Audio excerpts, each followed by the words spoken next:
Hello everyone, welcome back to Maximum Scoring. Let's break the silence.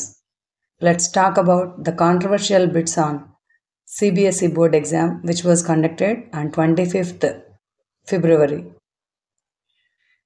ఈ పేపర్లో మనకు most controversial పిల్లలకి కన్ఫ్యూజింగ్కి lead చేసిన బిట్ ఇది పిక్చర్ బేస్డ్ బిట్. యాక్చువల్లీ ఈ బిట్ని మనం చూస్తే ఇది సెకండరీనా టెర్షరీనా అని ఎక్కువ మంది పిల్లలు కన్ఫ్యూజ్ అయ్యారు. ఇదైతే ఖచ్చితంగా సెకండరీ నుంచే, దాంట్లో డౌట్ ఏమీ లేదు. ఎందుకంటే ఈ ఇమేజ్లో ఏ ఒక్కరు కూడా వర్క్ చేస్తూ ఉన్నారు.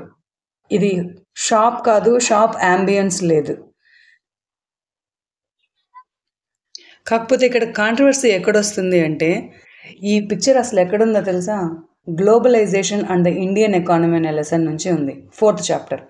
ఈ చాప్టర్లో మనకు సిలబస్ కరెక్ట్ గైడ్ లైన్స్ ఏంటి అంటే వాట్ ఈస్ గ్లోబలైజేషన్, ఇంకా factors that have enabled globalisation. ఈ 2 టాపిక్స్ మాత్రమే ఎగ్జామ్ పాయింట్ ఆఫ్ వ్యూలో ఎవాల్యుయేట్ చేస్తాము అని ఖచ్చితంగా సిబిఎస్ఈ గైడ్ లైన్స్లో ఉంది. కానీ ఈ పిక్చర్ని మనం గమనిస్తే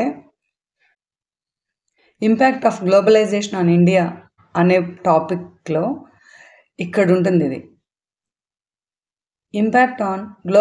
impact of globalisation on India అనే టాపిక్ నుంచి competition and uncertainty employment, it is related to garment export industry. ఈ ఇమేజ్ ఇది డెలిటెడ్ సిలబస్ నుంచి వచ్చిన క్వశ్చన్. సో బోర్డు ఏం డిసైడ్ చేస్తుందో మనం వెయిట్ చేయాలి. ఆన్సర్ అయితే సెకండరీ సెక్టార్, కానీ ఇది డెలిటెడ్ సిలబస్ నుంచి వచ్చింది. మరి బోర్డు మార్క్ ఇస్తుందా? చూడాలి మరి. నెక్స్ట్ కాంట్రవర్షియల్ బిట్ ఇదన్నమాట. Choose the correctly matched pair అన్నాడు. కరెక్ట్లీ మ్యాచ్డ్ పెయిర్ అన్నప్పుడు అసలు కరెక్ట్ మ్యాచింగ్ ఉంటేనే కదా. Canada is a federal form, Bolivia unitary form, Australia federal form, Spain unitary form. అసలు ఈ క్వశ్చన్లో కరెక్ట్ మ్యాచింగే లేదు. ఇప్పుడు మనం ఎలా కరెక్ట్ మ్యాచింగ్ తీస్తాం?